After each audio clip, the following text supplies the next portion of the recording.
Have you been drawn to a particular person recently? Are you always found in his or her company? Perhaps people around you, friends, and family have begun to ask you what's going on. On the other hand, you are not sure if that person is the right one for you or if you should be together. And as a result, you are reluctant to take the next step. Don't get confused or bothered. If it is God's will, He will make it known to you. You should remain open to the signs that He gives you and learn to trust Him for the next step to take. Watch out for these signs that tell you that God clearly wants you to be together. Number 1, spiritual growth. Seek ye first the kingdom of God and His righteousness, and all these things shall be added unto you. Matthew 6:33. We are created for God's pleasure, and our ultimate goal in life should be knowing Him more until we attain oneness with Him, one that can only come through continuous and deep fellowship with Him. Anything that would derail you from this journey is definitely not God's will for your life. If you find yourself getting attracted to someone that strengthens your faith in God, encourages you on spiritual matters, and helps you to grow, it might be God placing those feelings in your heart. He does not want anything or anyone that will separate you from His love, and will only give His approval when the relationship is in line with His purpose, and that involves spiritual growth. Solomon married a lot of foreign wives, and they turned his heart away from God. To avoid this, God tells us not to be equally yoked with unbelievers. On the other hand, if they help you to become closer to God, then it's God's desire that you be together. The witness of the Holy Spirit. Whenever God has something planned, He meticulously guards those plans and sets up strategies to bring about the fulfillment of what He has set out to do. One way by which God makes His thoughts known to us is through the Holy Spirit. The Holy Spirit should be our guide on any matter, confirming what we know and have read from the Scriptures. For any two people to come together, there must be a meeting. As believers who are led by the Spirit, God sets up the meeting point. Now, as we go through life, we meet several people along the way, some who end up as our friends, some as colleagues or business associates, and others as acquaintances. Then there is a point when you eventually meet the one you spend your whole life with. And when you do, you can easily tell they are the one through the witness of the Spirit within. The Holy Spirit is a very powerful force and instrument in the life of any believer. He is our guide, and if you allow Him to take control, He will not let you make wrong decisions. How does your spirit react whenever you are with this person? Do you feel joy? Are you at peace and have rest within you? Or do you feel confused about the feelings running through your heart? God is not an author of confusion, and as His child, He would only direct you on the right path. When Abraham's servant went in search of a wife for his master's son, Isaac, he prayed that God would help him, and within seconds of his request, Rebekah came along. Some would say it was a mere coincidence, but we know that it is divinely orchestrated by God.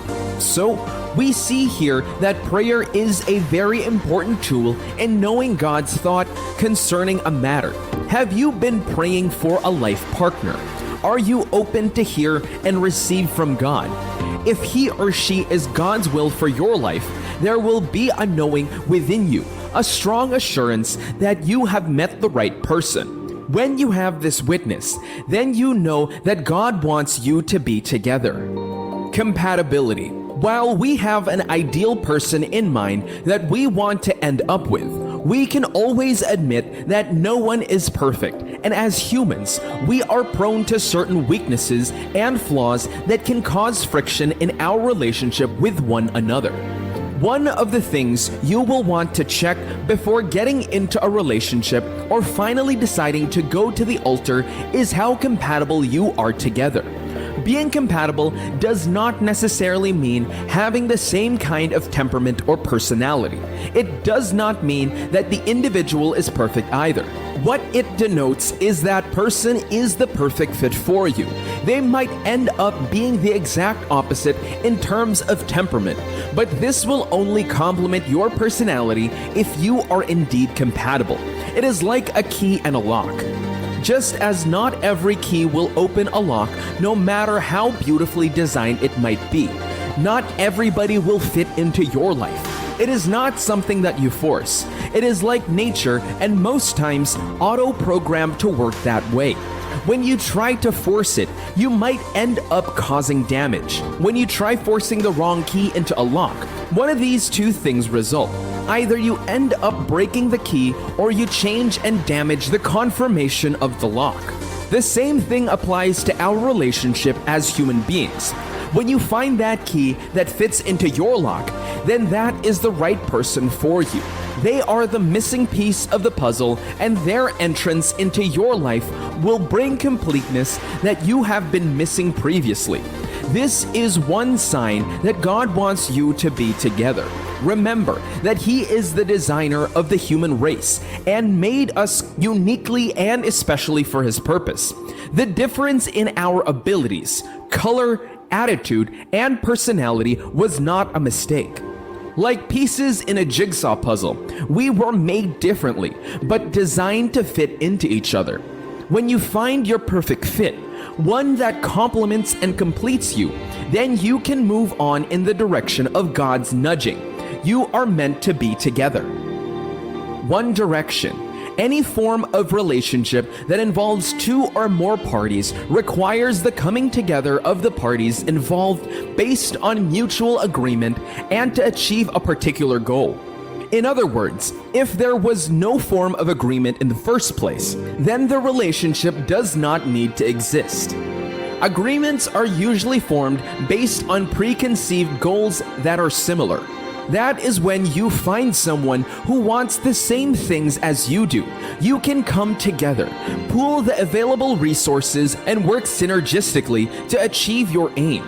We usually consider this in other areas of life and relationship, such as business, career, and spiritual matters, but tend to neglect this when it comes to marital relationships and relationships that will lead to marriage. If your horses are not pulling in the same direction, there will be no form of progress at all, and God cannot be involved in such kind of situation. The Bible tells that a man shall leave his father and mother, and two shall become one flesh. Oneness is the goal of any relationship, just as we aim to be one together with Christ. So also should we work towards being one with our spouse, and this starts with a kind of vision, goals, and passion that both parties have as individuals. Do you share the same dreams with the person in question? Are your values and goals similar and complementary? Do you have the same belief or share the same faith? Or are they willing to compromise and blend their thoughts on certain matters? These are the questions that you need to ask and that will tell if God wants you to be together. As stated earlier, God is not an author of confusion. If He wants you to be together, He will make your goals and plans align such that there will be progress when the both of you come together with a concerted effort.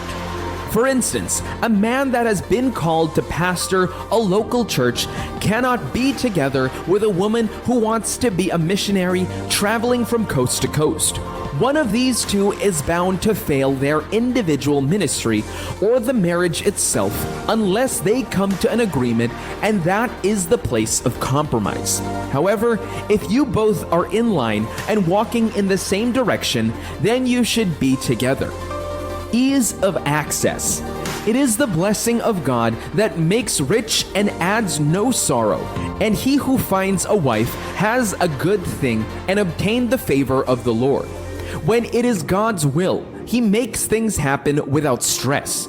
This is not to say that there will be no obstacles or hindrances in your union, but when God wants you to be together, He Himself will make it happen no matter the challenges. He would have settled it first in the heart of the individuals concerned.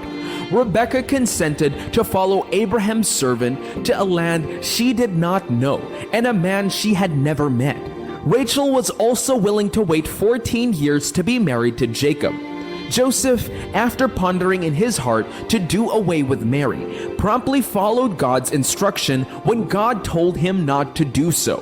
When God is involved, it becomes easy to come together because as He is instructing you to make a move on that relationship, He is also confirming it in the heart of the other person. Other challenges can arise, but when it is settled in the heart of the people concerned, the rest becomes easy. When you see the hand of God at work, then you can easily tell that God wants you to be together.